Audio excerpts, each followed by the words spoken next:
Gamers are battling over whether loot boxes are gambling or not, but few, if any, are talking about what loot box regulation would actually look like. So let's chat about it in the comments below. But first, my opinion. I'm Tarmack, and this is Feature Creep.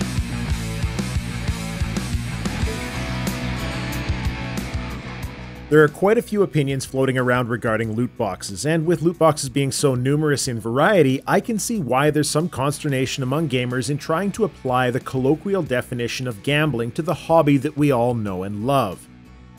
Gambling definitions the world over refer to a thing of value being wagered in exchange for another thing of value. This is a common word choice for a number of reasons, but key in those reasons is that specifying money is too limiting and allows for too many loopholes in gambling operations. If you wager a house, are you gambling? If the definition is money for money, then no. If you wager money but get a trinket that you can sell for a set amount at the shop next door, are you gambling? This loophole in particular is a problem in Japan. In Belgium, you may have seen the recent story that they're looking into loot boxes now. The phrasing is a gain of any kind in favor of at least one player, which is a very interesting interpretation devoid of monetary mention. At the end of the day, it's absolutely key to understand that the point and purpose of gambling rules is generally, first and foremost, to generate tax revenue, and second, to attempt to protect the public from an easily manipulative industry. I'm squarely in the camp of loot boxes of any kind are a form of gambling, and I'm not alone. Ryan Morrison, the video game attorney, recently had a lawyer named Mark Whipple on the Robot Congress podcast where they discussed this very thing. Whipple is a lawyer who worked for Incredible Technologies for 8 years, a company that makes arcade uprights and slot machines. They also pointed to the same issue of the thing of value, where a value is easily nebulous as to be defined even at a personal level. A player making a wager on a skin, but just that the player individually values highly, could without much difficulty be argued to constitute gambling, and being able to cash out your winnings may or may not be the defining factor. So, what bugs me about this whole scenario is the group of gamers arguing that it is not gambling as though they're defending the very game industry from collapsing. Here's what regulation would look like, and what it would mean for gamers. In general, when considering the business of things like casinos, bingo halls, sport betting, and such, the essential premise is the following. Each player must be treated equally by the game of chance, and the gambling operator cannot change the rules mid-game. So, if you make a bet on the Super Bowl, the odds you're given are locked in the moment the game starts. If you sit down at the craps table, they can't drop in a weighted dice, and neither can you. A slot machine must be set to return a payback percentage that is reported to the Gambling Commission and cannot be changed unless the user and Gambling Commission are notified. So on and so on and so on. The argument that loot boxes are gambling is not a very good argument for saying that all loot boxes should be removed from all video games, because gambling is simply a part of life in many places.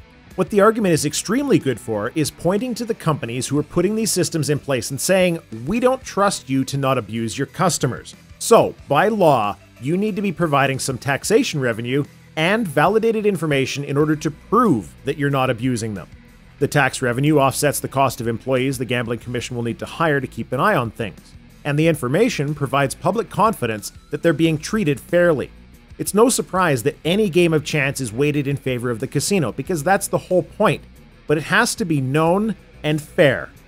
So, just for giggles, in the description I've linked the latest filing from the Nevada Gaming Commission. Gambling was called gaming before video games existed, so don't get hung up on the name. This filing shows just how much data each of the gambling operators is required to produce on their operation. It's pretty intense from a statistical standpoint. The reports are aggregated by the Gambling Commission so that players don't get the granular detail of each individual machine or game, but provide enough detail for the public to make an informed buying decision. And the reports are monthly, providing earnings information, which, given the video game industry's propensity to avoid telling us how much money loot boxes make, would be excellent information for gamers to have.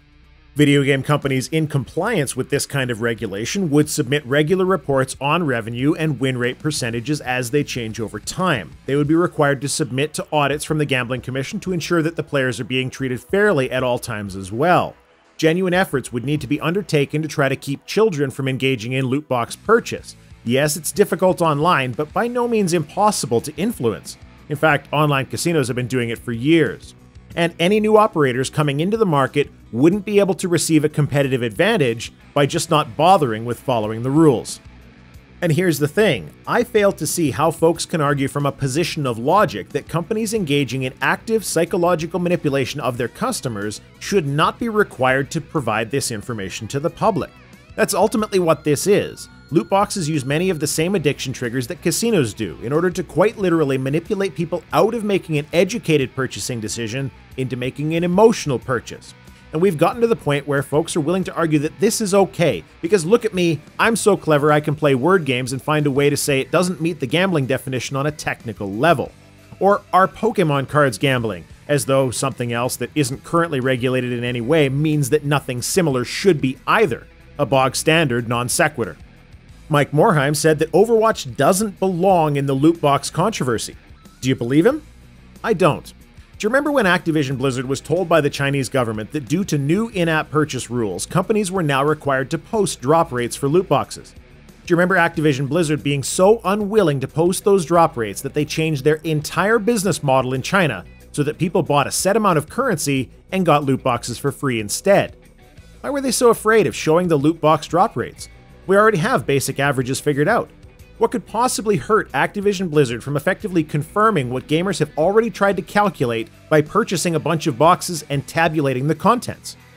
I'm going to speculate here and say that chances are it's because the drop rates are not the same for every person playing Overwatch. That's what they didn't want players to know, because they have no way to publicly post drop rates.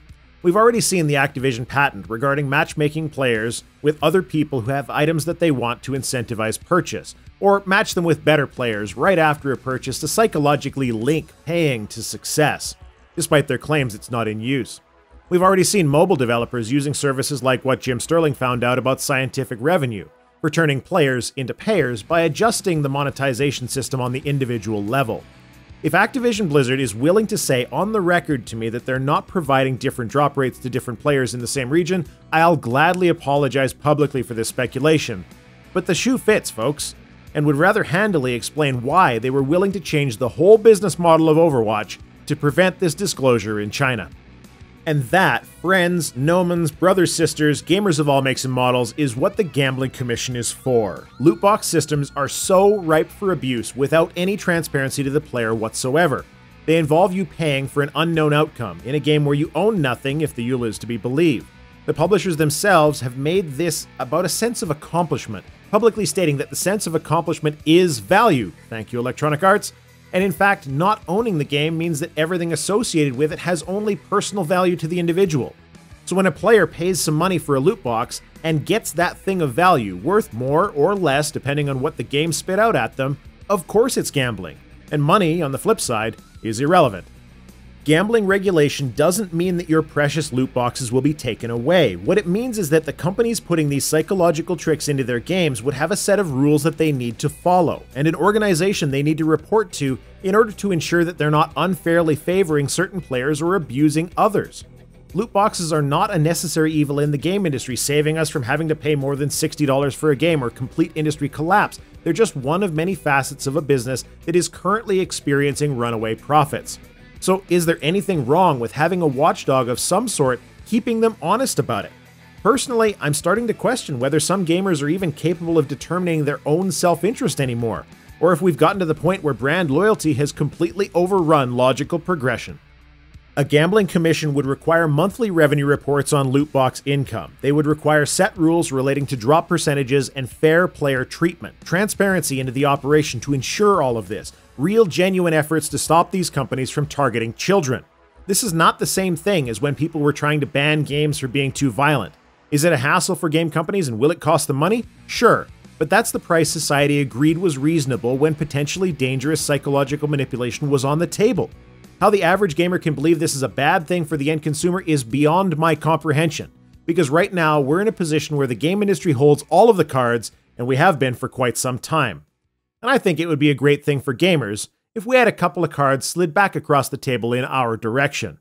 A face and an ace, please.